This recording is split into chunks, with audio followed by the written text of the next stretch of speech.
Ang pagpiyok ng boses ni Sofia, ang pagtulo ng luhang walang tigil mula sa mga mata niya. Iyon ang bumati kay Rafael, Rafa, Alcantara nang buksan niya ang pintuan ng maliit na apartment ng pinsan. Nagkalat ang mga papeles sa sahig, mga abiso mula sa bangko, mga babala ng pagkawala ng ari-arian. Ang dati niyang masayahin at mapagmahal na pinsan ay ngayoy isang anino ng pagkabigo, nalugmok sa sahig, at paulit-ulit na binubulong ang isang pangalan. Marco, ang bulong ni Sofia, halos hindi na marinig. Si Marco. Kumirot ang dibdib ni Rafa. Hindi ito simpleng galit, ito ay nagliliyab na puot. Hindi niya makaya ang makita ang sinumang miyembro ng kanyang pamilya na nasa ganitong kalagayan, lalo na't alam niya kung sino ang may kagagawan. Si Marco Reyes. Ang taong minsang itinuring niyang matalik na kaibigan. Ang parehong sakit, ang parehong pakiramdam ng pagiging walang magawa, ay umugoy sa kanyang alaala, ang panahong muntik nang mawala ang lahat sa pamilya Alcantara dahil sa panloloko ng isang sinungaling. Ngayon, si Sofia naman ang biktima. Ang matibay na pundasyon ng kanyang pagkatao, ang paniniwala niya sa sariling katarungan ay nayanig. Alam niya, kailangan niyang ayusin ito. At hindi ito ayusin ng payapa. Isinara ni Rafa ang pintuan, ang ingay ng pag-click ay parang tunog ng isang baril na ikinasa. Lumuhod siya sa harap ni Sofia, ngunit hindi para lambingin. Para kumpirmahin. Anong ginawa niya sa iyo, Sofia? Malamig ang boses niya, kontrolado, ngunit may talim. Sabihin mo sa akin ang lahat. Kinabukasan, ang tanggapan ni Rafa sa Alcantara Tech Solutions ay nabalutan ng katahimikan na tanging ang tunog lamang ng pag-click ng keyboard at mga pahina ng papel ang naririnig. Ang kanyang team ng mga investigador ay abala sa bawat utos niya. Gusto niya ng bawat detalye. Bawat transaksyon, bawat tawag sa telepono, bawat pagpupulong ni Marco Reyes. At higit sa lahat, gusto niya ng impormasyon tungkol kay Isabel de Leon. Sir, narito po ang impormasyon tungkol kay Isabel de Leon, sabi ng kanyang pinagkakatiwalaang assistant, si Liam, habang inilalagay ang isang manipis na folder sa kanyang mesa. Ang kanyang profile. Napakatalino, mahusay na interior designer. Ngunit mayroon siyang malaking problema sa pamilya. Kinuha ni Rafa ang folder, ang kanyang mga mata ay nanliit habang binabasa niya ang bawat linya. Ang sakit ng ina ni Bella, ang malaking utang, ang desperate na paghahanap ng paraan para makabangon. Ito ang kahinaan ni Bella. At ito ang magiging sandata niya. Kailangan ko siyang makita, utos ni Rafa, ang kanyang boses ay parang yelo. Sa lalong madaling panahon, ayusin mo ang isang pulong sa isang lugar na tahimik at pribado. At siguraduhin mong walang makakaalam tungkol dito. Sumapit ang hapon. Ang mamahaling kapehan sa gitna ng Makati ay halos walang tao, perpekto para sa planong ito ni Rafa. Nakaupo siya sa isang sulok, nakatanaw sa pintuan, ang isang tasa ng kape ay hindi nagalaw. Ang kanyang suit ay walang bahid, ang kanyang mukha ay walang emosyon. Ang bawat kilos ay kalkulado. Pumasok si Bella. Mahaba ang kanyang buhok, maayos ang kanyang pananamit, ngunit mayroong lungkot sa kanyang mga mata na hindi niya maitago. Kitang-kita sa kanyang tindig ang pagod at pasanin. Nagkatinginan sila. Isang malamig na kumpas ang ibinigay ni Rafa para umupo si Bella sa tapat niya. Hindi siyang umiti. Hindi rin si Bella. Salamat sa pagdating, Miss De Leon, simula ni Rafa, ang boses ay parang kutsilyo na humahawi sa hangin. Alam kong marahil ay nagtataka ka kung bakit kita ipinatawag. Sino ka at bakit mo ako kilala? Diretsong tanong ni Bella, kahit na may bahid ng takot sa kanyang boses. Rafael Alcantara, sagot ni Rafa, walang pagbabago sa kanyang ekspresyon. At kilala kita dahil malalim ang koneksyon mo sa taong gusto kong makita na masira. Nanlaki ang mga mata ni Bella. Sino? Si Marco Reyes, diretsong sabi ni Rafa, na para bang isang pangalan lamang iyon, hindi isang taong sumira sa buhay ng dalawang babae. Nais kong makita siyang magdusa. At ikaw ang susi. Inilabas ni Rafa ang isang puting folder at itinulak ito sa harap ni Bella. Isang dokumento. Isang kontrata. Ito ay isang kontrata ng kasal, Miss De Leon, paliwanag ni Rafa, ang kanyang boses ay kalmado, ngunit may pahiwatig ng otoridad. Isang kasal sa pagitan mo at ako. Hindi tunay, siyempre. Isang kasunduan lamang upang saktan si Marco. Upang kunin ang pinakamahalagang bagay na natitira sa kanya, ang kanyang reputasyon, ang kanyang pamilya, at ang kanyang ego. Pinulot ni Bella ang kontrata, ang mga kamay niya ay nanginginig. Binasa niya ang bawat linya, ang kanyang mukha ay unti-unting namumutla habang naiintindihan niya ang kabuuan ng alok. 1 taon ng kasal. Isang tiyak na halaga na ibibigay sa kanyang pamilya, sapat upang mabayaran ang mga utang at matustusan ang pagpapagamot ng kanyang ina. At sa dulo, maghihiwalay sila nang walang anumang emosyonal na kalakip.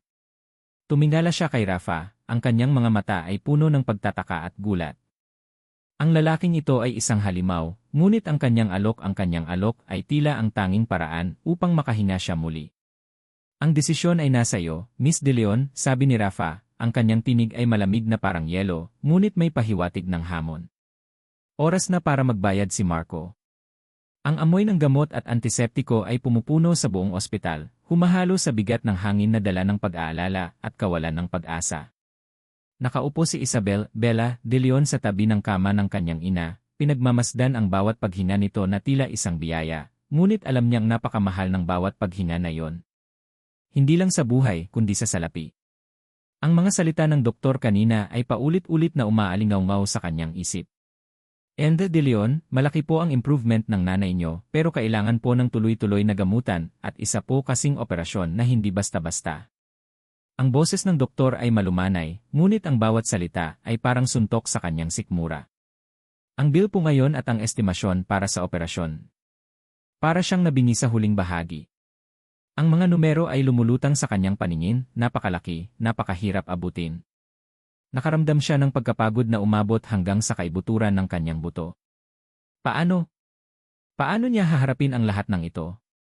Ang kanyang interior design business ay unti-unti palang bumabangon at ang mga lumang utang ng pamilya ay nakabitin pa rin sa kanilang leeg. Pinisil ni Bella ang kamay ng kanyang ina, ang malamig na pakiramdam ng balat nito ay nagpadagdag sa lamig na nararamdaman niya sa kanyang puso. Ang pag-ibig na inaakala niyang makakatulong, ang pagmamahal na ibinigay niya kay Marco, ay nauwi lang sa isa pang pasanin, isa pang pagkawasak. Ang mapait na ngiti sa kanyang labi ay hindi makakubli sa luhang namumuo sa kanyang mga mata. Naalala niya ang unang beses na nakaramdam siya ng bahagyang pag-aalinlangan kay Marco. Isang gabi, matapos nilang mag-date, sinabi ni Marco na kailangan niya ng malaking halaga para sa isang negosyo na biglang bumagsak. Nangako siyang babayaran niya kaagad, ngunit ang halaga ay napakalaki para sa isang taong tulad niya. Nagulantang siya, ngunit dahil sa pagmamahal at tiwala niya noon, ipinahiram niya ang savings ng pamilya, umaasang makakatulong siya. Noon pa man ay may pakiramdam na si Bella na may kakaiba. Ang kanyang mga mata ay parang nanlilinlang. Ang kanyang mga kwento ay masyadong perpekto. Ngunit pinili niyang ipagsawalang bahala, umaasa na ang kanyang pag-ibig ay magiging sapat. Bella, ang ganda mo talaga. Hindi ko na kailangan ng iba pa, ang mararamdaman ni Marco. Pero sa likod ng mga salitang iyon, nakita ni Bella ang isang bahid ng pagkalkula sa mga mata nito. Noon, pinili niyang baliwalain. Ngayon, malinaw na ang lahat. Isa lang siyang kasangkapan. Ang pinakamapait ay ang kanyang Lola Elena. Nang una niyang sabihin kay Lola na may Marco na siya, ang mga mata ng kanyang Lola ay nagpahiwatig ng pag-aalala. Anak, mag-ingat ka. Hindi lahat ng ginto ay kumikinang, paalala ni Lola Elena. Hindi siya nakinig. Ngayon, pinagsisisihan niya ang bawat segundo ng kanyang pagkabulag. Pag-uwi niya mula sa ospital, ang apartment ay tila mas maliit at mas malamig kaysa dati. Sinalubong siya ni Lola Elena, ang mga mata ay puno ng pag-aalala. Matanda na ang kanyang lola, ngunit ang kanyang karunungan ay tila walang hanggan. Anak, anong balita sa nanay mo? Tanong ni Lola Elena habang kinukuha ang kanyang bag. Umiling si Bella, hindi makapagsalita. Napansin ni Lola ang pagbabago sa kanyang ekspresyon. Umupo sila sa lumang sofa, at doon, sumambulat ang lahat ng sakit at pagkabahala ni Bella. Lola, hikbi ni Bella, ang kanyang boses ay nanginginig. Napakalaki po ng bayarin. Kailangan po ng operasyon ni nanay. At yung utang ni Papa hindi ko na po alam ang gagawin. Inilahad niya ang lahat, ang pagtataksil ni Marco, ang pagkabigo ng pangarap, ang patuloy na pagbabaon sa kanila sa kahirapan. Hinawakan ni Lola Elena ang kamay niya. Anak, ang buhay ay parang dagat. May mga alon na mataas, may mga alon na malakas. Pero kahit kailan, hindi ka pwedeng sumuko. Hindi mo kailangan dalhin ang lahat ng mag-isa. Magdasal ka at maghanap ng solusyon. Minsan, ang pinakamahirap na desisyon ay ang pinakamabuting daan. Ang mga salita ng lola ay nagbigay ng kaunting ginhawa, ngunit ang solusyon na lumulutang sa kanyang isip ay parang isang gintong tanikala na nakakabit sa isang bangin. Ang kontrata. Ang alok ni Rafael Alcantara. Ang ideya ay walang kasing lakas na pagkabaliw. Ang magpakasal sa isang estranghero para lang maghiganti. Ngunit ang halaga ng pera ay maaaring maging kanilang kaligtasan. Para sa nanay niya. Para sa lola niya. Para sa kinabukasan nila. Pumikit si Bella, pinipilit tanggapin ang katotohanan. Mayroon siyang pagpipilian, maging biktima o kunin ang pagkakataon, gaano man ito kadesperado. Sa loob-loob niya, may bahagi rin siyang gustong makita si Marco na magbayad. Hindi lang dahil sa pera, kundi dahil sa dignidad na inagaw niya. Ang kontratang ito ay hindi lang tungkol sa paghihiganti ni Rafa, ito ay tungkol sa kanyang sariling pagbangon at paghahanap ng katarungan sa sarili niyang paraan. Matapos ang isang gabing halos hindi niya ipinikit ang mga mata, nagpasya si Bella. Hindi siya bumalik sa parehong kapehan, nagkita sila ni Rafa sa isang pribadong conference room sa Alcantara Tech. Ang lugar ay mas malamig, mas formal, mas nagpapahiwatig ng negosyo. Pagpasok niya, nakita niya si Rafa na nakaupo sa dulo ng mahabang mesa. Ang kanyang ekspresyon ay walang bahid ng damdamin, tila isang robot. Ang kanyang mga mata ay parang dalawang bato. Nakapagdesisyon ka na ba, Miss De Leon? Tanong ni Rafa, walang preamble, walang kahit na anong greetings. Ang direktang tanong na ito ay sumasalamin sa kanyang pagkatao. Lumunok si Bella. Ang kanyang puso ay kumalabog ng malakas sa kanyang dibdib. Nanginginig ang kanyang mga kamay habang dahan-dahan siyang lumakad patungo sa mesa. Kinuha niya ang ballpen na inilagay ni Rafa sa tabi ng kontrata, ang tinta ay tila mabigat sa kanyang kamay. Isang matalim na tingin ang ibinigay niya kay Rafa, tila sinusubukan na basahin ang bawat lihim sa likod ng kanyang mga mata. Wala. Walang emosyon. Tanging ang paghihintay. Tatanggapin ko ang alok mo, yun na Alcantara, sabi ni Bella, ang kanyang boses ay bahagyang nanginginig, ngunit may determinasyon sa huling bahagi. Para sa pamilya ko. Nagsimula siyang pumirma.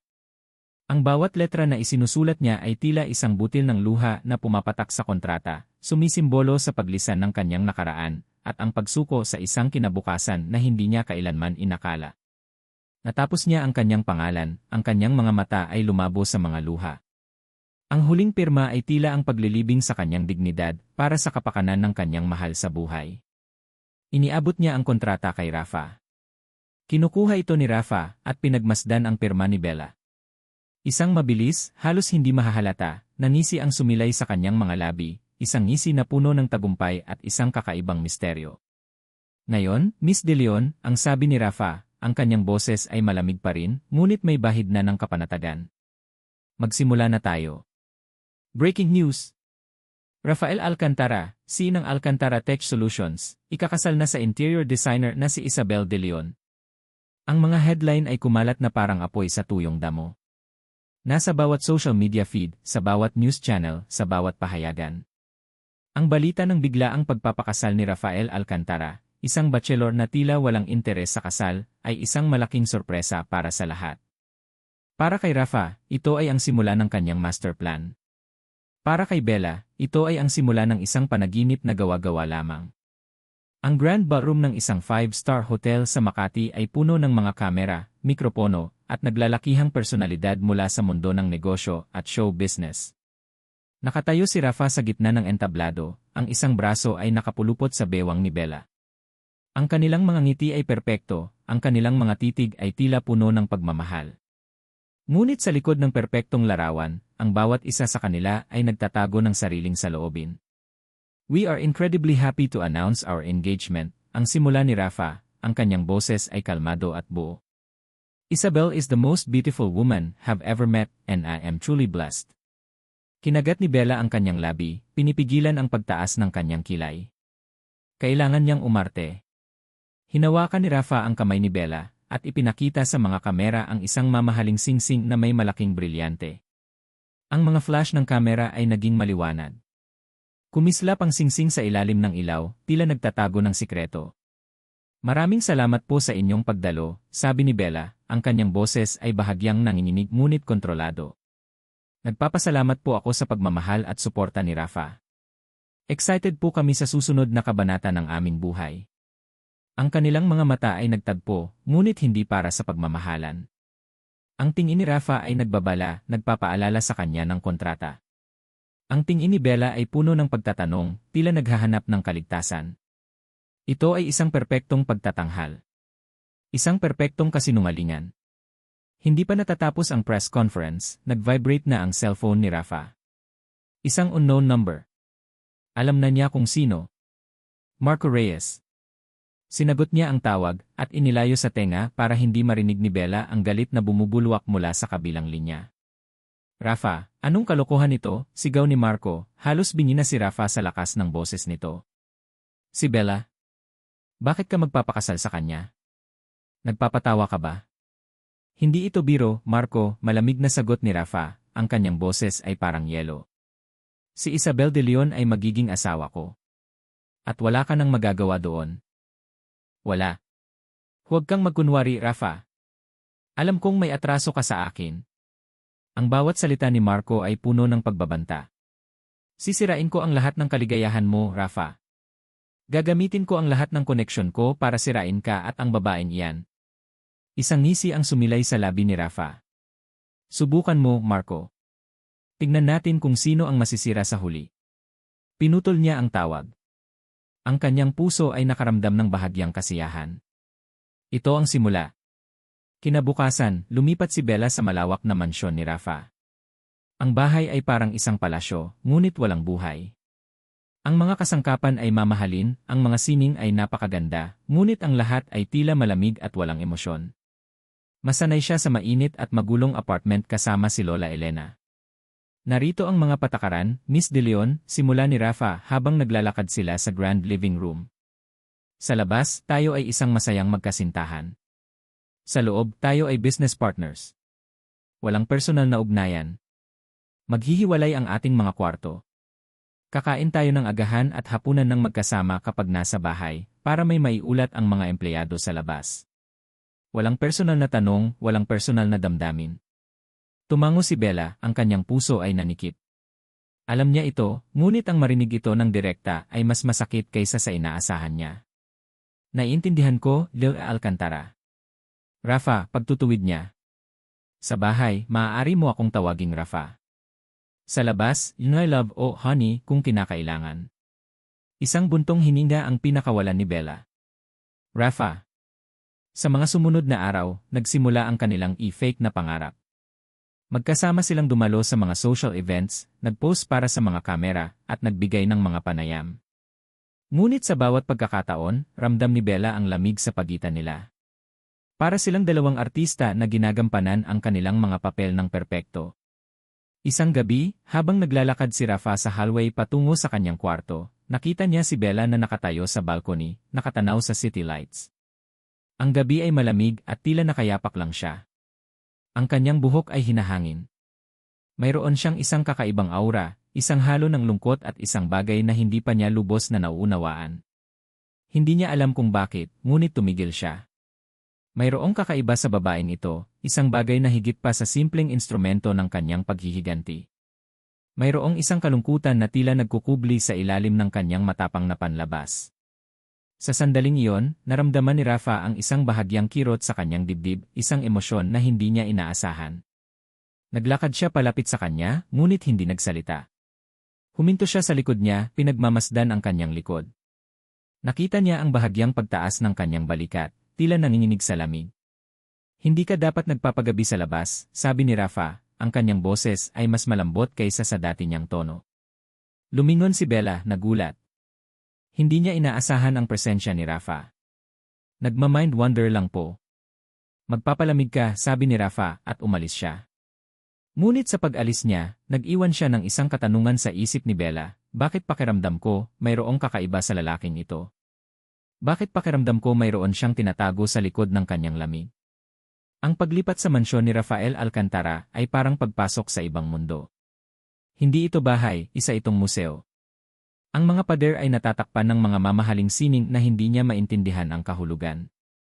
Ang mga kasangkapan ay tila dinisenyo hindi para gamitin, kundi para pagmasdan.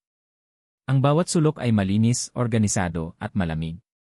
Ang kanyang sariling kwarto, na malaki at may sariling walk-in closet at banyo, ay tila isang marangyang silid-tulugan sa isang hotel. Walang personal na ugnay, walang kahit na anong tanda ng nakaraang residente. Para siyang isang bisita na hindi inaasahan, o mas masahol pa, isang temporary occupant na anumang oras ay maaaring paalisin. Naglakad si Bella sa silid, ang kanyang mga yapak ay halos hindi marinig sa makapal na karpet.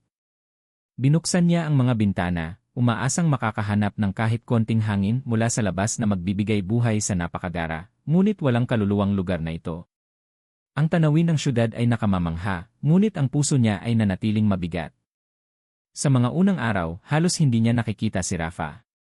Umaga pa lang ay lumalabas na ito at gabi na kung umuwi. Kapag nasa bahay naman, lagi itong nasa kanyang opisina, na tila isang kuta. Ang tanging oras na magkasama sila ay sa hapagkainan, kung saan sila ay kumakain sa katahimikan, na tanging ang tunog lamang ng kutsara at tinidor ang naririnig. Hindi sila nagkwekwentuhan, hindi nagtitinginan. Ito ang pinaka-hindi natural na relasyon na naranasan niya. Isang hapon, abala si Bella sa kanyang laptop sa living room, sinusubukang tapusin ang isang disenyo para sa isang bagong kliyente. Isang komplikadong proyekto ito, ang pagpapares ng mga kakaibang tela at materyales para sa isang makasaysayang bahay, habang pinapanatili ang modernong aesthetics. Ilang oras na siyang nakatitig sa screen, ang kanyang noo ay nakakunot, ang kanyang mga labi ay nakakagat.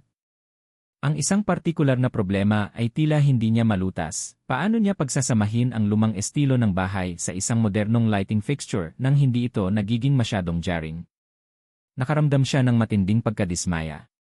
Napakakomplikado nito, bulong niya sa sarili, habang isinusubo ang kanyang buhok sa likod ng kanyang tenga. Paano ko ito gagawin? Sa hindi inaasahan, narinig niya ang isang boses mula sa likod. Baka kailangan mo ng ibang perspektibo. Lumingon si Bella. Nakatayo si Rafa sa likod niya, nakasandal sa isang bookshelf, ang mga braso ay nakapulupot. Hindi niya alam kung gaano na ito katagal doon. Ang kanyang mukha ay walang emosyon, ngunit ang kanyang mga mata ay nakatingin sa kanyang screen. Pasensya na po, hindi ko alam na nandyan ka pala, sabi ni Bella, medyo nahihiya na nahuli siyang nagpapakahirap sa kanyang trabaho. Ang problema mo, sa tingin ko, ay kung paano mo pagsasamahin ang rustic at industrial, sabi ni Rafa, hindi pinansin ang kanyang paghingi ng paumanhin. Ang bahay ay may kasaysayan, ngunit ang iyong disenyo ay modernong-moderno. Bakit hindi mo gamitin ang mga materyales na sumasalamin sa parehong panahon, ngunit sa isang modernong forma? Nagulat si Bella. Hindi niya inaasahan ang ganitong klaseng sagot mula kay Rafa. Halimbawa, patuloy ni Rafa, lumapit ng bahagya sa kanyang mesa, kung gagamitin mo ang kahoy mula sa lumang bahay bilang feature wall, ngunit ang lighting ay magmumula sa recessed lighting na nakatago, na nagbibigay lamang ng ilaw sa texture ng kahoy. O, kung ang metal na ginamit sa bahay ay lumang bakal, bakit hindi mo gamitin ang bagong teknolohiya ng metal printing para lumikha ng isang sculptural piece na tila lumang metal, ngunit may modernong twist? Nanlaki ang mga mata ni Bella. Ang kanyang mga ideya ay biglang luminaw. Ang mga sinabi ni Rafa ay hindi lang praktikal, kundi mailalim din sa pag-isip. Hindi niya inaasahan na si Rafa, ang business tycoon na ito, ay may ganoong pananaw sa disenyo. Tama ka, bulong ni Bella, habang mabilis na nagtatype sa kanyang laptop. Tama ka. Tinitigan niya si Rafa, na tila may nakita siyang bagong bahagi ng kanyang pagkatao. Ang kanyang bibig ay bahagyang umiti, isang bihirang pagkakataon. Salamat, Rafa. Tumango lang si Rafa at bumalik sa kanyang opisina, na tila walang anumang nangyari. Ngunit para kay Bella, ang sandaling iyon ay nag-iwan ng isang kakaibang pakiramdam, isang bahagyang paghanga, isang pagkalito sa kanyang mga inaakala. Ilang araw ang lumipas, naging abala ang mansyon nang dumating si Sofia. Nakita ni Bella si Rafa na sinasalubong ang pinsan niya sa pinto. Biglang nagbago ang ekspresyon ni Rafa.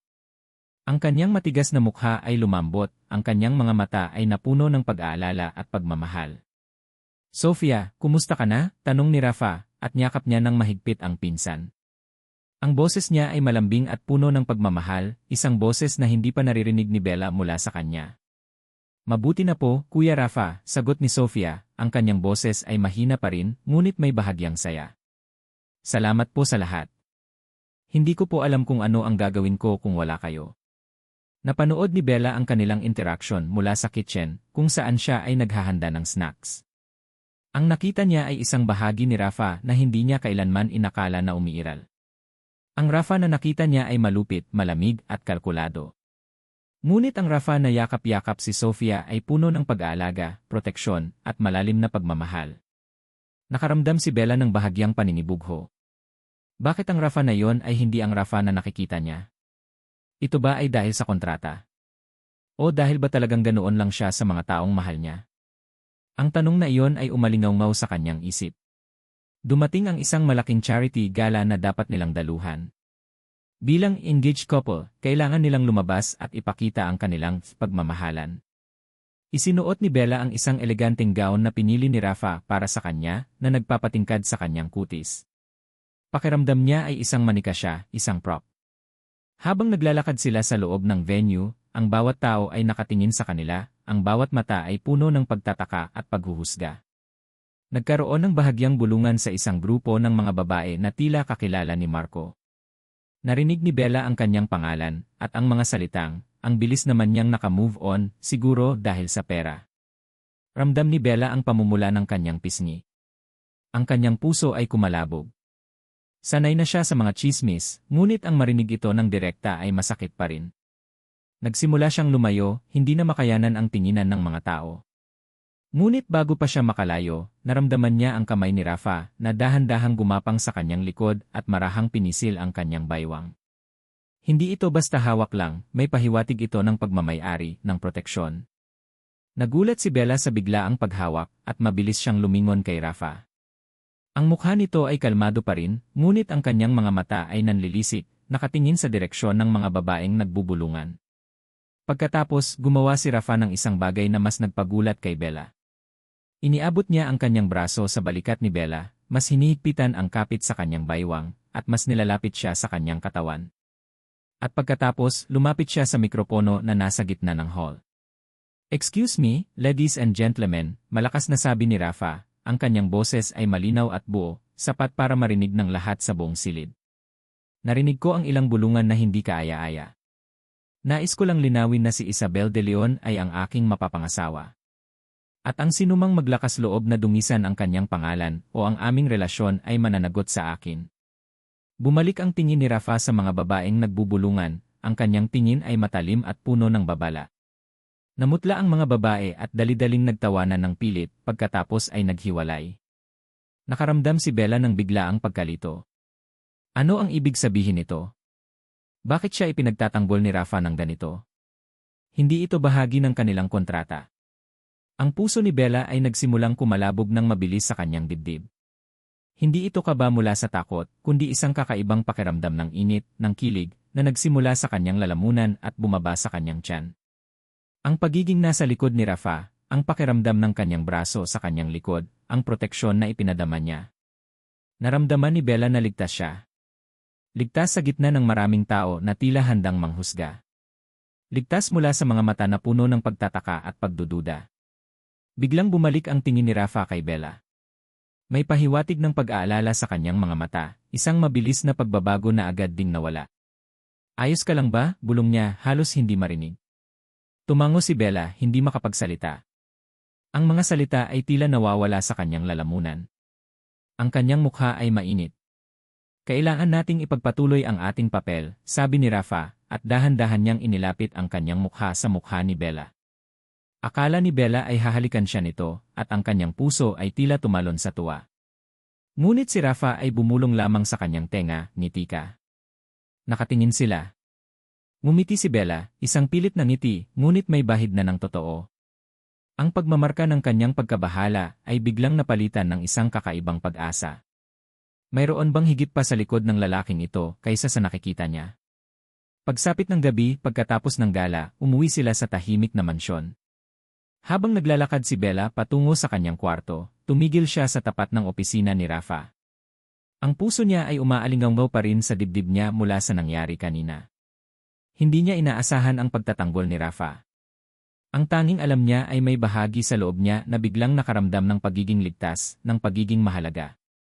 Isang pakiramdam na matagal na niyang hindi naramdaman. Ngunit kasabay noon ay ang pagkalito. Ano ang ibig sabihin ng mga kilos na yon? Ito ba ay bahagi lang ng kanilang kontrata, ang kanilang i-fake na pangarap?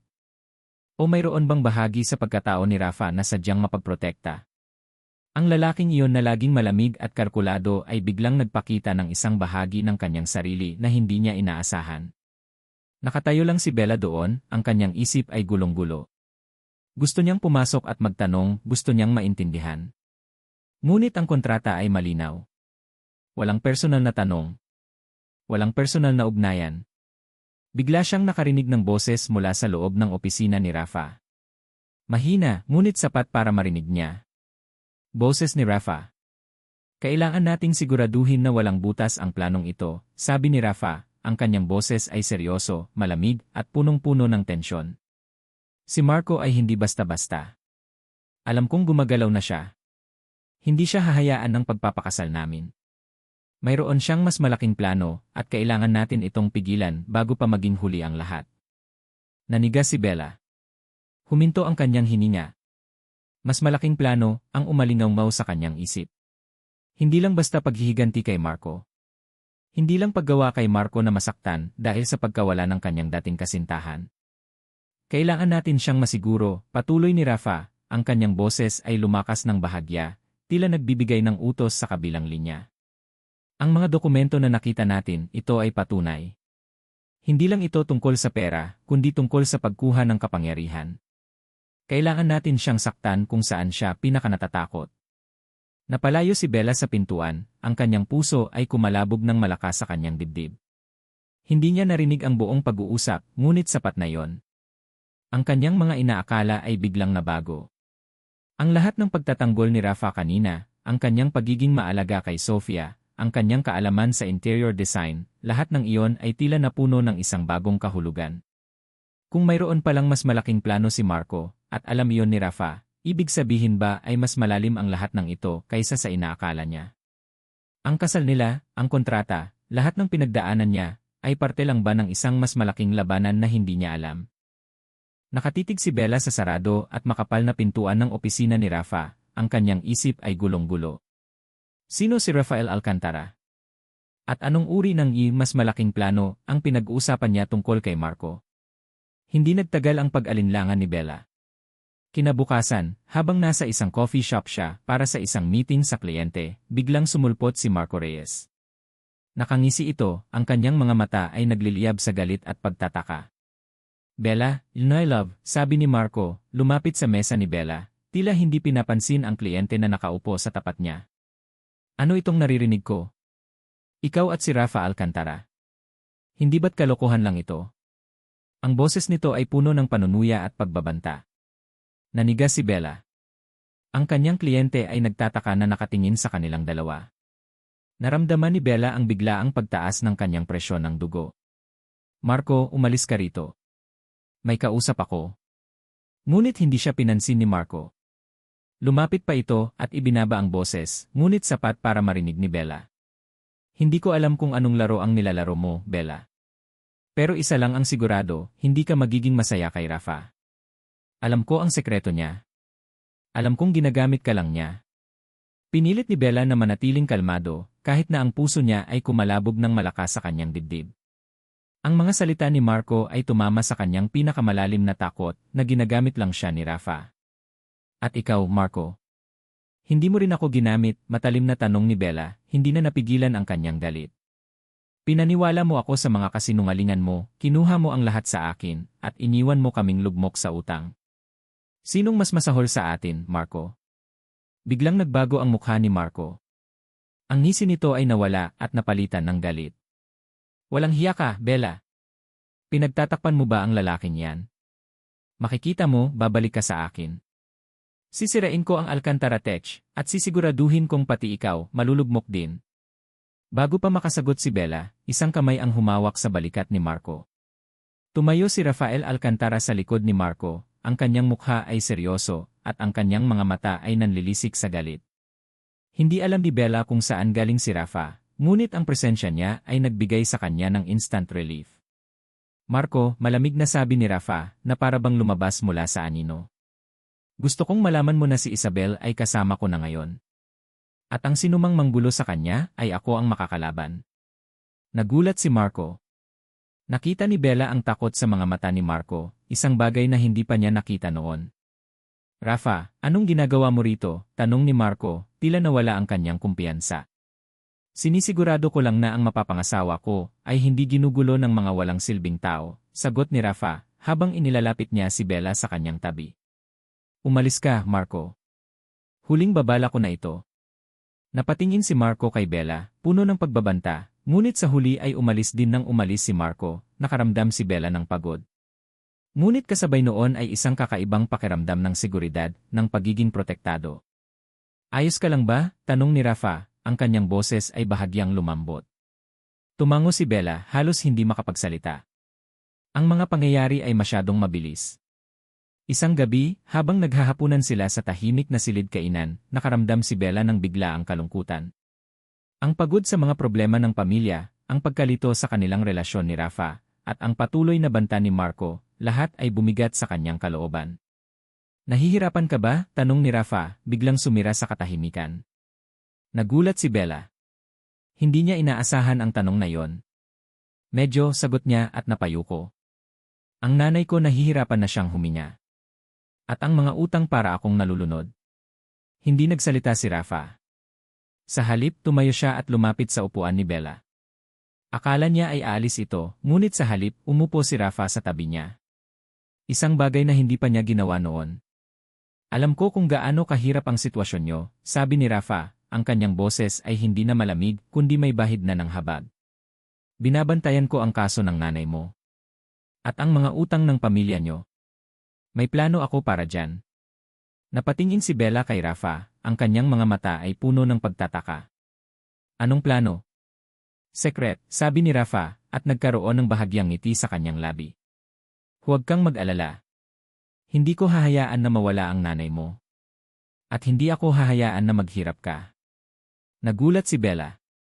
Ang kanyang puso ay kumalabog. Ito ang unang pagkakataon na nakita niya si Rafa na nagpakita ng ganito karaming damdamin. Ito ang unang pagkakataon na nakaramdam siya ng tunay na pag-asa. Salamat, Rafa, bulong ni Bella, ang kanyang mga mata ay napuno ng luha. Tumango lang si Rafa at bumalik sa kanyang upuan. Ngunit ang kanyang mga salita ay umalingaw sa isip ni Bella na nagbigay sa kanya ng lakas at pag-asa. Kinabukasan, isang confidential report ang dumating sa opisina ni Rafa. Detalye tungkol sa mga mabilis na pagtaas ng transaksyon sa mga offshore accounts ni Marco, mga meeting nito sa mga kilalang personalidad na may kasaysayan ng fraud, at ang biglaang paglipat ng ilang malaking assets sa ilalim ng mga kumpanya na hindi gaanong kilala. May nakita rin si Rafa na isang diagram. Isang diagram ng Alcantara Tech. Ang kanyang puso ay kumalabog. Nagkaroon ng pakiramdam si Rafa na mayroong mas malaking bagay na nangyayari kaysa sa inaakala niya. Hindi lang ito tungkol sa pera o reputasyon. May mas malalim na dahilan si Marco. Hindi lang basta manloloko si Marco, bulong ni Rafa sa kanyang sarili habang nakatingin sa mga papeles. Mas malalim pa rito ang plano niya.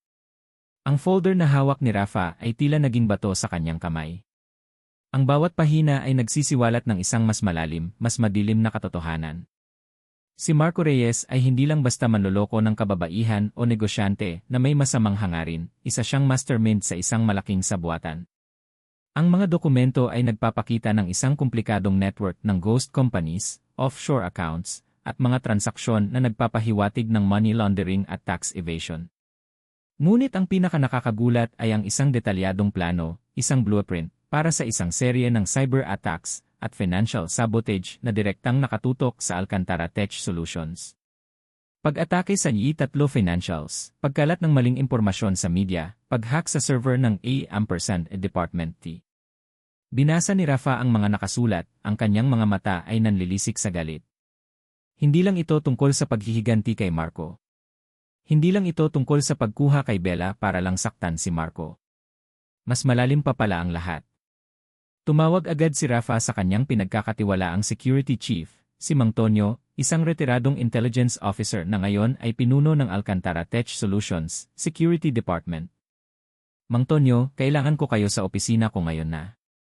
At dalhin mo ang lahat ng resources na mayroon tayo para sa cybersecurity, utos ni Rafa, ang kanyang boses ay kalmado, ngunit may pahiwatig ng pagkaalarma.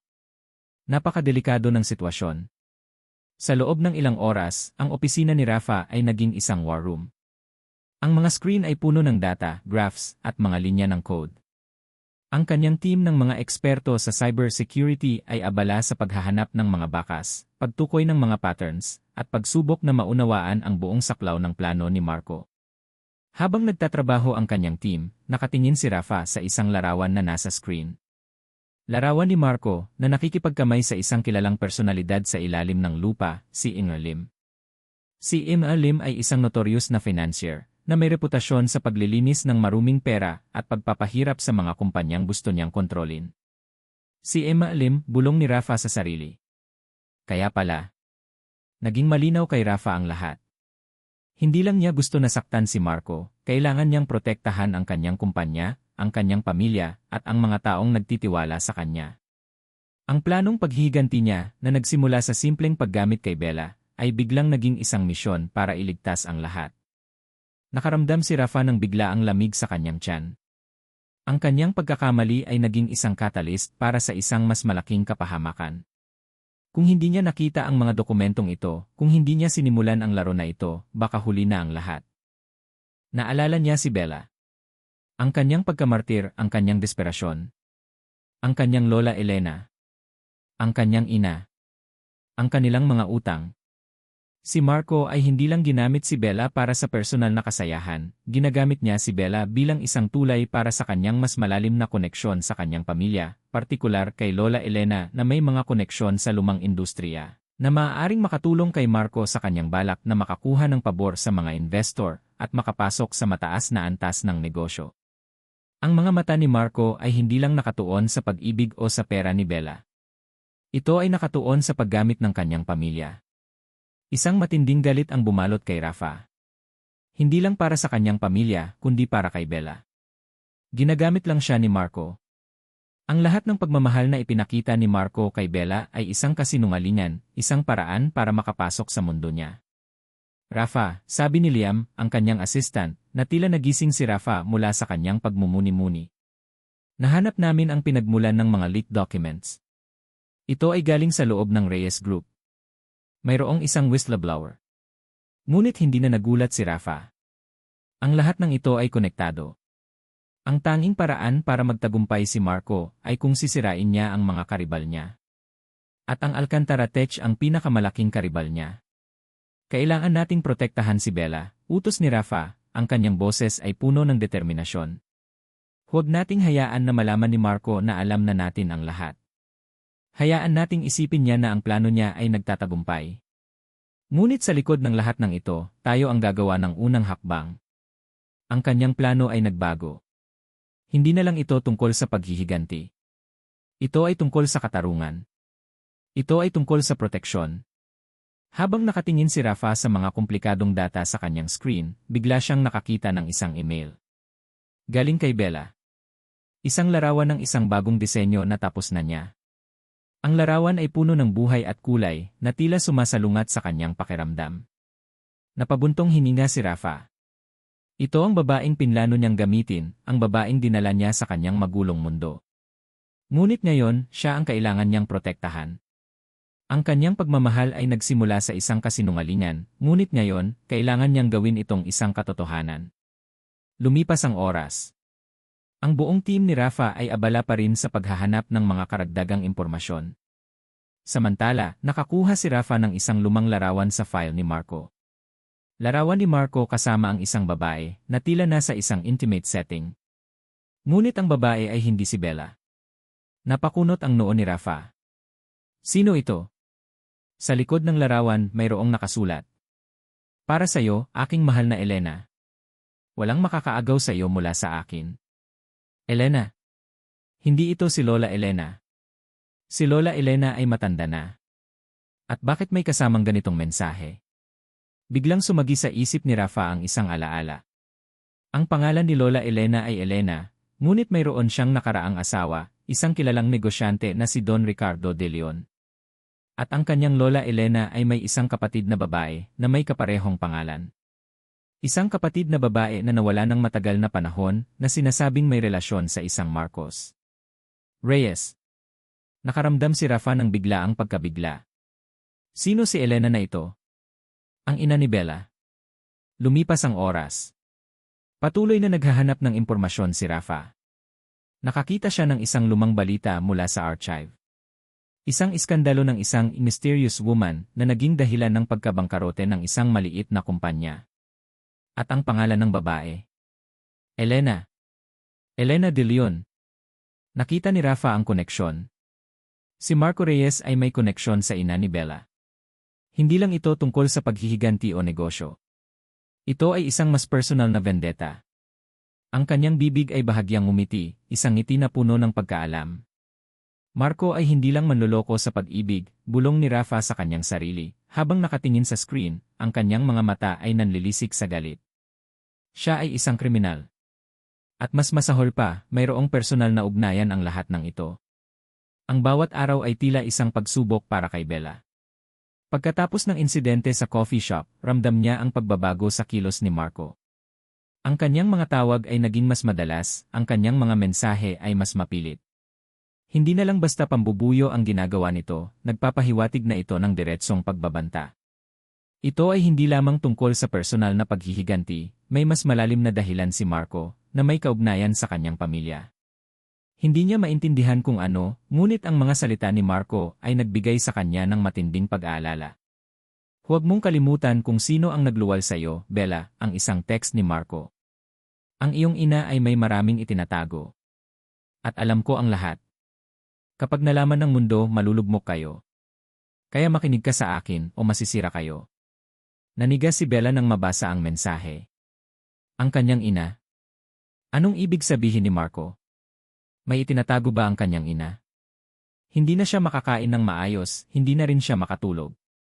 Ang mga salita ni Marco ay bumabagabag sa kanyang isip. Isang hapon, habang pauwi si Bella mula sa isang meeting, nakaramdam siya ng matinding pagkabahala. May kotse na sumusunod sa kanya, at sa bawat kanto, lalo itong lumalapit. Nagsimulang kumalabog ang puso niya. Naglakad siya ng mas mabilis, ngunit tila bumibigat ang kanyang mga paa. Nang makarating siya sa isang medyo liblib na bahagi ng kalye, bumaba ang bintana ng kotse. Nakita niya si Marco na nakangisi, ang kanyang mga mata ay nagliliyab. Saan ka pupunta, Bella? Hindi pa tayo tapos mag-usap. Nagmamadaling tumakbo si Bella, ang kanyang puso ay kumalabog ng malakas. Sinubukan niyang tawagan si Rafa, ngunit hindi niya maabot ang kanyang cellphone. Nagsimulang mamasa ang kanyang mga mata. Pakiramdam niya ay nag-isa siya na wala siyang takbuhan. Tumigil ang kotse sa harap niya, hinarangan ang kanyang daan. Bumaba si Marco. Hindi ka makakataka sa akin, Bella. Alam ko ang lahat ng sikreto mo. At alam kong may koneksyon ka sa pamilya Alcantara, isang koneksyon na kailangan ko. Hinawakan ni Marco ang braso ni Bella ng mahigpit. Makinig ka, Bella. Alam kong alam mo ang lahat tungkol sa plano ko. Kaya makipagtulungan ka sa akin, o sisiguraduhin kong wala nang matitira sa pamilya mo. Bitawan mo ako, Marco, sigaw ni Bella habang sinubukan niyang kumawala. Biglang may umalingaw-ngaw na tunog ng gulong sa likod nila. Isang itim na siyu ang humarurot at huminto sa harap ni Marco. Bumaba si Rafa mula sa kotse, ang kanyang mukha ay seryoso, at ang kanyang mga mata ay nanlilisik sa galit. Bitawan mo siya, Marco, malamig na sabi ni Rafa, na para bang isang hukom na nagbibigay ng hatol. Nagulat si Marco. Nakita ni Bella ang takot sa mga mata ni Marco. Rafa, huwag kang makialam dito. Ito ay sa pagitan namin ni Bella. Hindi na. Siya ay kasama ko na, sagot ni Rafa habang lumalapit kay Marco. At ang sinumang mangahas na saktan siya ay ako ang makakalaban. Hinawakan ni Rafa ang braso ni Marco at marahas siyang inihagis sa gilid. Napaatras si Marco at nakita ni Bella ang takot sa kanyang mga mata. Hindi niya inaasahan ang ganitong reaksyon mula kay Rafa. Sa susunod na manggugulo ka sa akin, Marco, sisiguraduhin kong sa kulungan ka na magtatapos, banta ni Rafa, ang kanyang boses ay puno ng pagbabanta. Tumakbo si Marco pabalik sa kanyang kotse at mabilis na umalis. Nagsimulang manginig si Bella. Ang kanyang mga paa ay tila jelly. Nanginig ang kanyang mga labi. Nilingon siya ni Rafa, at sa pagkakataong ito, walang lamig sa kanyang mga mata. Puno ito ng pag-aalala. Ayos ka lang ba, Bella? Tumango si Bella, ngunit biglang bumagsak ang kanyang mga luha. Niyakap siya ni Rafa ng mahigpit, at sa kanyang mga bisig, naramdaman ni Bella ang isang kakaibang pakiramdam ng kapayapaan, ng seguridad. Sa gitna ng lahat ng kaguluhan, naroon si Rafa, handang protektahan siya. Salamat, Rafa, bulong ni Bella, ang kanyang boses ay nabasag. Hindi nagsalita si Rafa, ngunit mas lalo niya itong niyakap ng mahigpit. Sa sandaling iyon, nakaramdam si Bella ng isang matinding kilig sa kanyang dibdib. Hindi ito simpleng paghanga. Hindi ito simpleng pakiramdam ng seguridad. Ito ay pagmamahal. Tunay na pagmamahal. Habang pauwi sila, tahimik si Rafa. Ngunit ang isip ni Bella ay gulong-gulo. Gusto niyang maniwala sa pagmamahal na naramdaman niya para kay Rafa. Ngunit ang mga salita ni Marco, at ang mga narinig niya sa opisina ni Rafa, ay bumabagabag sa kanyang isip. Pagdating sa mansyon, pumasok si Bella sa kanyang kwarto. Kailangan niyang mag-isip. Kailangan niyang malaman ang katotohanan. Nagpasya siyang maghanap ng anumang pahiwatig. Sa ilalim ng kama, nakakita siya ng isang maliit na kahon. Binuksan niya ito, at doon niya nakita ang isang folder. Ang folder ay puno ng mga papeles. Mga lumang dokumento ng Alcantara Tech. At sa gitna ng lahat, isang kopya ng kontrata ng kasal, na may mga sulat kamay na anotasyon ni Rafa. Layunin, saktan si Marco, mawala ang reputasyon. Termino, 1 taon. Exit strategy. Nanigas si Bella. Ang kanyang hininga ay huminto. Ang kanyang puso ay tila tumigil sa pagtibok. Ang lahat ng pagmamahal na naramdaman niya kanina, ang lahat ng pag-asa na nakuha niya, ay biglang nawala. Napaupo si Bella sa sahig, ang kanyang mga kamay ay nanginginig habang hawak niya ang kontrata. Ang kanyang mga mata ay nanlilisik sa mga luha. Ang lahat ng ito ay isang laro. Ang lahat ng ito ay isang kasinungalingan. Pinipilit niyang basahin ang bawat salita, umaasa na mayroong ibang kahulugan. Ngunit wala. Ang lahat ay malinaw. Isa lang siyang kasangkapan. Biglang bumukas ang pintuan ng kwarto ni Bella. Pumasok si Rafa, ang kanyang mukha ay seryoso, ngunit may pahiwatig ng pag-aalala. Nakita niya si Bella na nakaupo sa sahig, hawak ang kontrata, ang kanyang mga mata ay puno ng luha. Nanlaki ang mga mata ni Rafa. Alam niyang nakita na ni Bella ang lahat. Totoo ba ang lahat ng ito, Rafa? Tanong ni Bella, ang kanyang boses ay nanginginig, halos hindi na marinig. Ang lahat ba ng ito isang kasinungalingan lamang? Nanigas si Rafa sa kanyang kinatatayuan, ang kanyang mga mata ay nanlilisik sa gulat at pagkadismaya. Alam niyang dumating ang araw na ito, ngunit hindi niya inasahan na magiging ganito kasakit. Nakita niya ang kontrata sa kamay ni Bella, ang kanyang pangalan ay nakalantad, ang katotohanan ng kanyang plano ay nakabalandra sa harap ng babaeng minsan niyang pinlano na gamitin. Ang luha sa mga mata ni Bella ay parang tinik na tumusok sa kanyang puso. Bella. Simula ni Rafa, ang kanyang boses ay nag-aalinlangan. Lumapit siya, dahan-dahang lumuhod sa harap niya, umaasang mahawakan ang kanyang kamay. Ngunit bago pa niya magawa, inihagis ni Bella ang kontrata sa kanyang mukha. Hindi niya ito napansin, ang kanyang mga mata ay nakatuon lamang sa sakit na nakikita niya sa mukha ni Bella. Paano mo nagawa ito, Rafa? Sigaw ni Bella, ang kanyang boses ay nabasag sa pagitan ng galit at sakit. Paano mo nagawa sa akin ito? Lahat ba ng sinabi mo, lahat ng ginawa mo, lahat ba yon ay kasinungalingan lamang? Ginawa mo lang akong isang kasangkapan para sa paghihiganti mo. Isang pawn sa laro mo. Umiling si Rafa, hindi, Bella. Pakinggan mo ako. Huwag kang lumapit, sigaw ni Bella, habang umaatras siya, ang kanyang mga kamay ay nakataas, tila nagtatanggol sa sarili. Ang tapang mo. Ginawa mo akong tanga. Pinaniwala mo ako sa iyong pagtatanggol, sa iyong malasakit. Pero sa huli, isa lang akong bahagi ng isang plano na punong-puno ng panlilinlang. Nagsimulang tumulo ang mga luha ni Bella, mainit na mainit at masakit. Ang bawat patak ay tila apoy na sumusunog sa kanyang mga pisngi. Ang lahat ng pag-asa na naramdaman niya para kay Rafa ay biglang naging abo.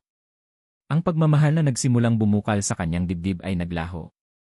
Gusto kong maniwala sa iyo, Rafa, hikbi ni Bella, ang kanyang boses ay halos hindi na marinig.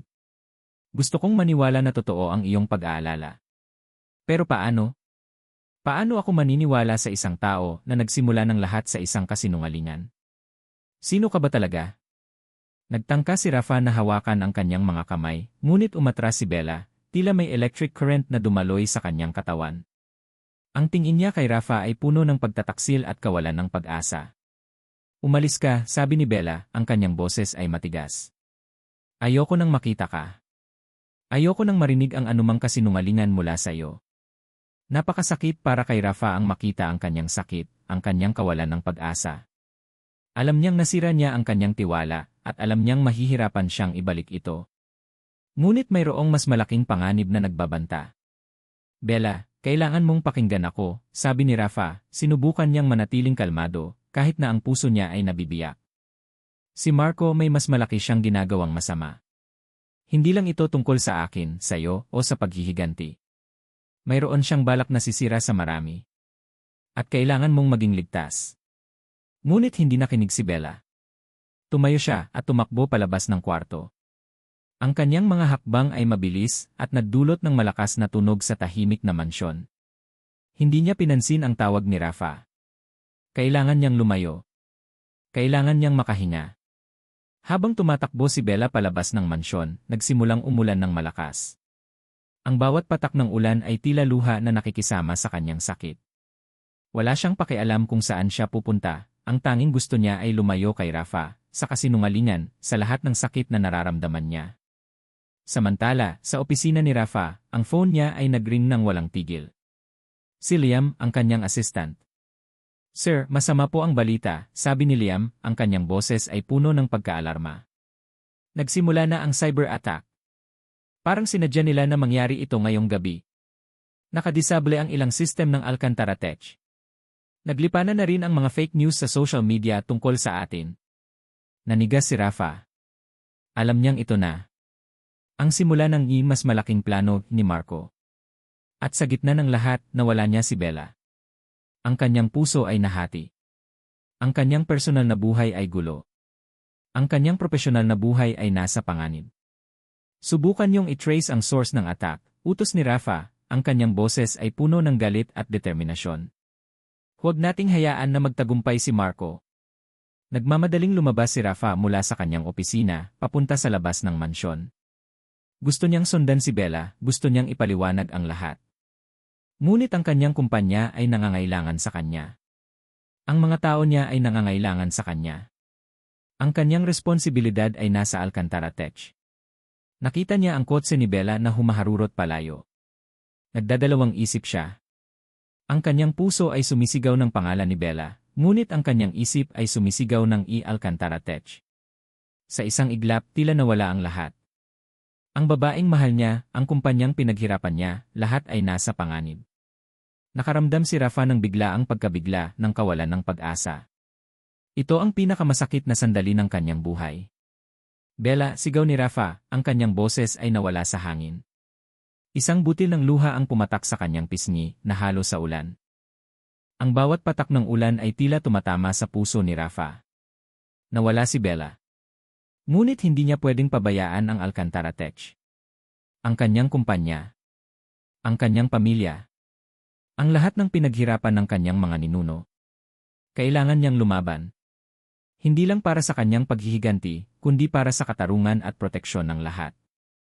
Pinaharurot ni Rafa ang kanyang sasakyan pabalik sa Alcantara Tech Solutions Headquarters. Ang buong gusali ay nagkakagulo. Ang mga ilaw ay kumukutitap, ang mga monitor ay nagbiblink ng red alert, at ang mga empleyado ay tumatakbo ng nagmamadali. Si Liam ay sumalubong sa kanya sa lobby, ang mukha ay putlang-putla.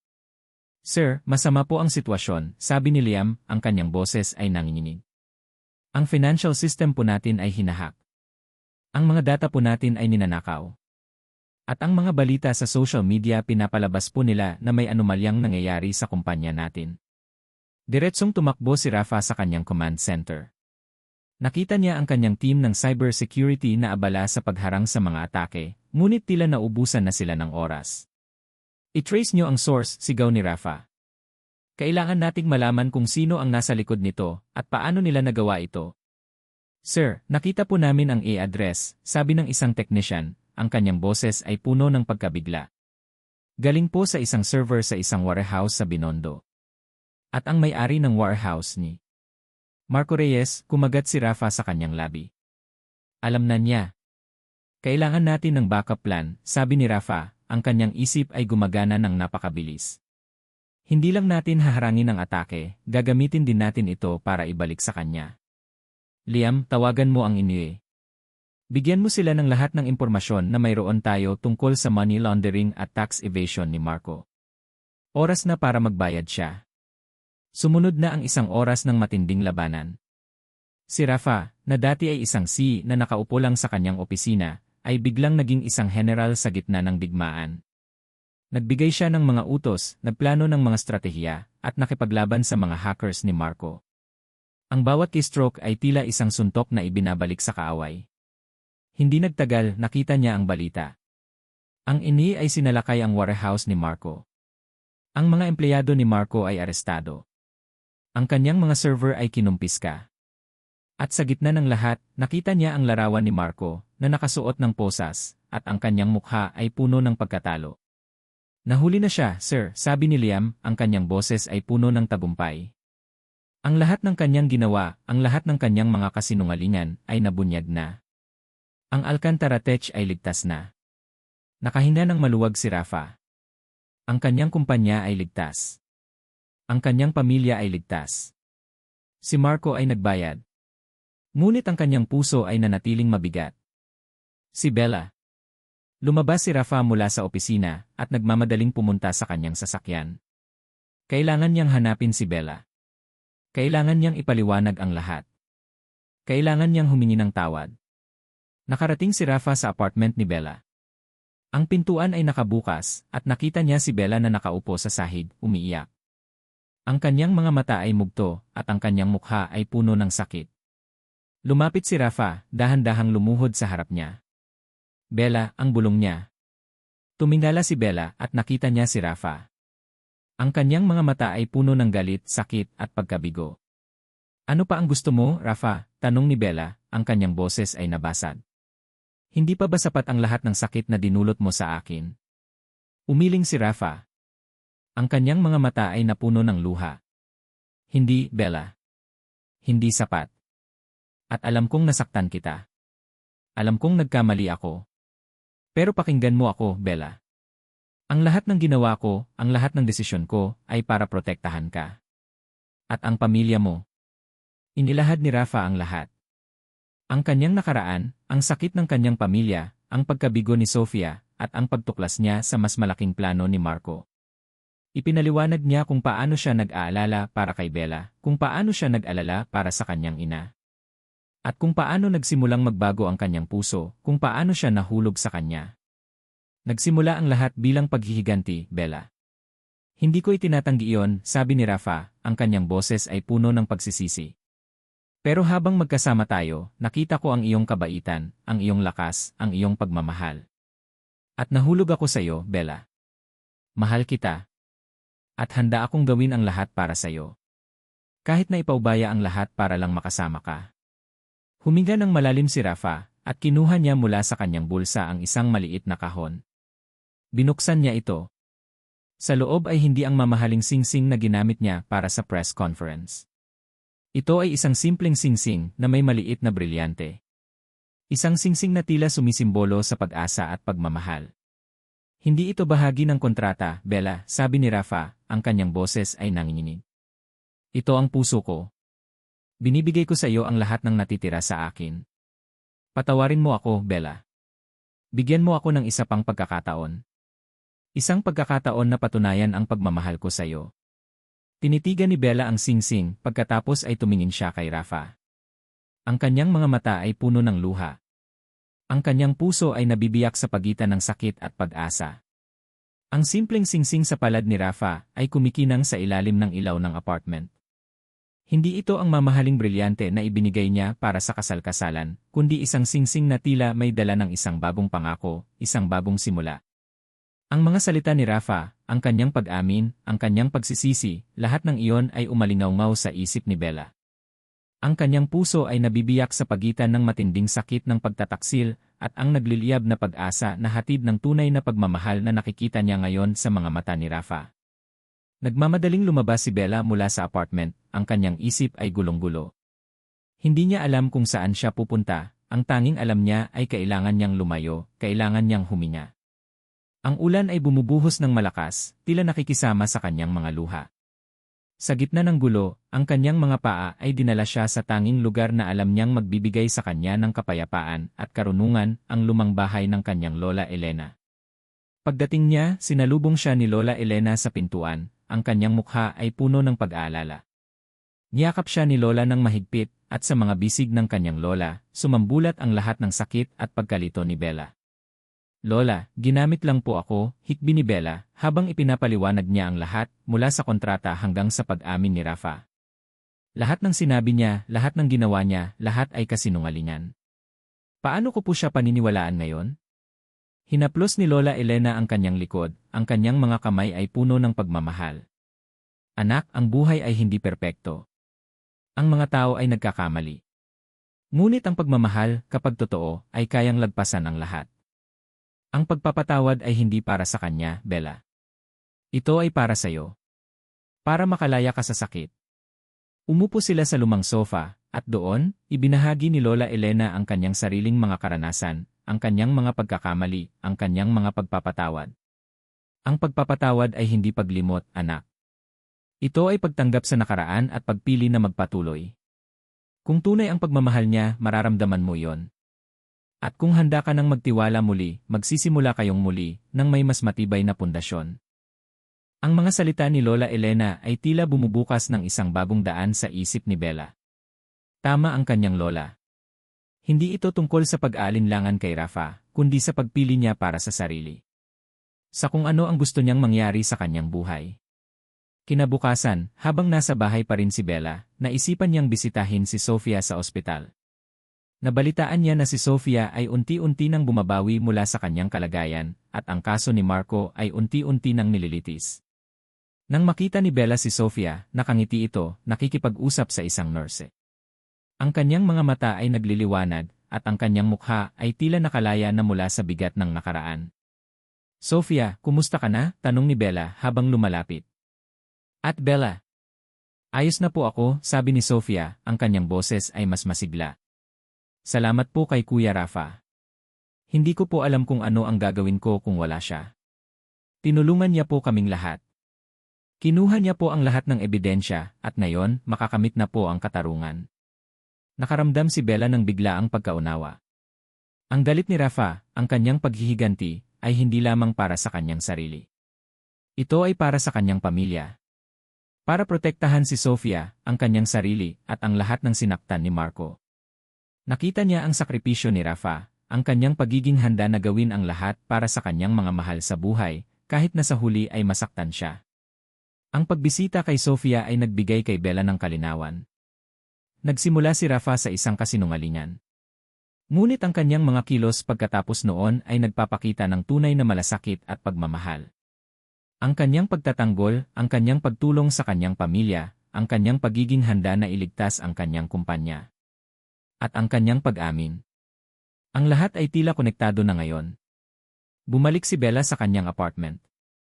Huminga siya ng malalim. Kailangan niyang harapin si Rafa. Hindi upang labanan, kundi upang magsimula muli. Kinabukasan, pumunta si Bella sa Alcantara Tech Solutions. Ang lobby ay tahimik, ngunit ramdam niya ang pagbabago sa kapaligiran. Nakita niya si Liam, ang assistant ni Rafa. Nandyan ba si Rafa? Tanong ni Bella. Tumango si Liam at inihatid si Bella sa opisina ni Rafa. Ang pinto ay nakabukas. Nakita ni Bella si Rafa na nakaupo sa kanyang desk, nakatingin sa labas ng bintana. Ang kanyang balikat ay tila mabigat at ang kanyang mukha ay puno ng pagod. Pumasok si Bella. Narinig ni Rafa ang kanyang pagdating at lumingon. Nakita niya si Bella at ang kanyang mga mata ay nanlilisik sa pag-asa. Bella, bulong ni Rafa at tumayo siya. Hindi nagsalita si Bella. Lumapit siya kay Rafa at tumayo sa harap niya. Tinitigan niya ang kanyang mga mata. Sa mga mata na yon, nakita niya ang sakit, pagsisisi at pag-asa. Ngunit higit sa lahat, nakita niya ang pagmamahal. Alam kong nasaktan mo ako, Rafa, simula ni Bella, ang kanyang boses ay kalmado, ngunit may bahid pa rin ng sakit. Pero naintindihan ko. Naintindihan ko kung bakit mo ginawa ang lahat. Nanlaki ang mga mata ni Rafa. Naiintindihan mo ako? Tumango si Bella. At ang pagpapatawad ay hindi lang para sa iyo, Rafa. Ito ay para sa akin. Para makalaya ako sa sakit.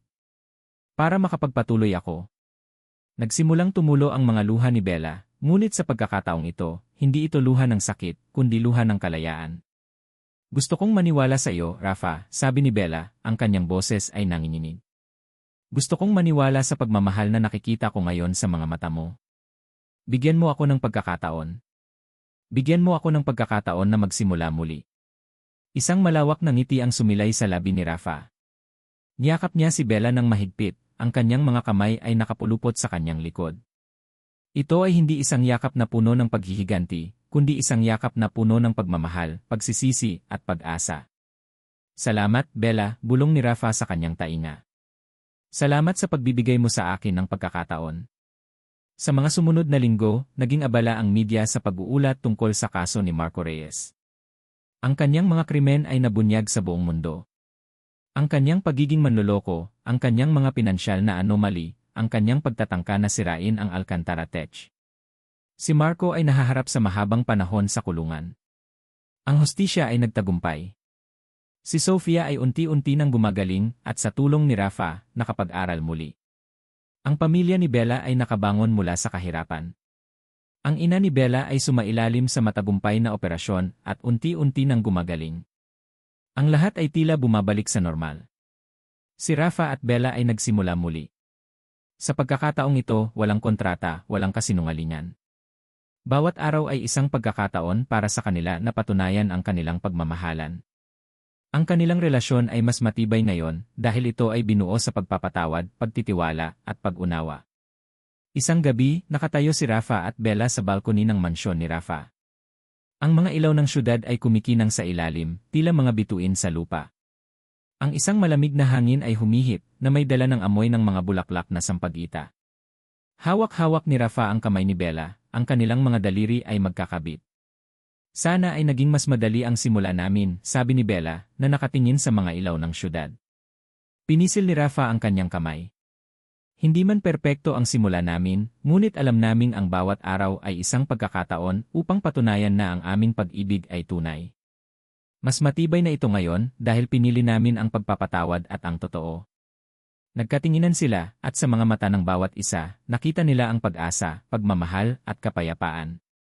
Ang kanilang kwento ay hindi nagsimula sa isang fairy tale, ngunit ito ay nagtapos sa isang tunay na pagmamahal, isang pagmamahal na lumampas sa lahat ng kasinungalingan at pagtataksil, at nagpatunay na ang pagpapatawad ang pinakamakapangyarihang sandata. At dito nagtatapos ang kwento ni Rafael at Isabel, isang paglalakbay na sinimulan ng isang kasinungalingan, ngunit winakasan ng nag-uumapaw na pag-ibig at pagpapatawad. Sa aming mga minamahal na tagapakinig, mula sa kaibuturan ng aming puso, marami pong salamat sa inyong pagtanggap at paglalakbay kasama namin sa kwentong ito. Bawat salita, bawat emosyon, at bawat twist ay isinulat ng may pagmamahal at pag-asang makatagos sa inyong mga puso. Para sa amin, ang paglikha ng naratibong ito ay higit pa sa pagsusulat, ito ay isang pagkakataong magbahagi ng mga aral na mahalaga sa buhay. Tunay nga na ang pag-ibig ay hindi laging nagsisimula sa isang perpektong paraan. Madalas, ito ay may mga liko at baluktot, may mga sugat at pagsubok.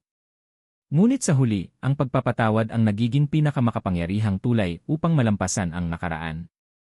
Sa pamamagitan ni Rafa at Bella, ipinakita sa atin na ang pag-asa ay laging naroon, at ang bawat pagkakamali ay maaaring maging simula ng isang mas matibay at mas makabuluhang relasyon.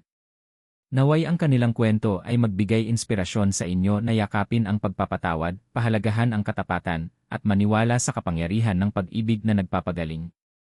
Maraming salamat po sa inyong oras at sa pagbibigay niyo ng espasyo sa inyong puso para sa aming mga kwento.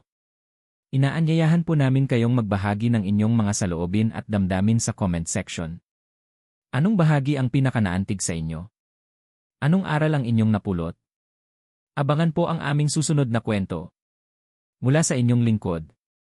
Kwentong Pusong Sugatan.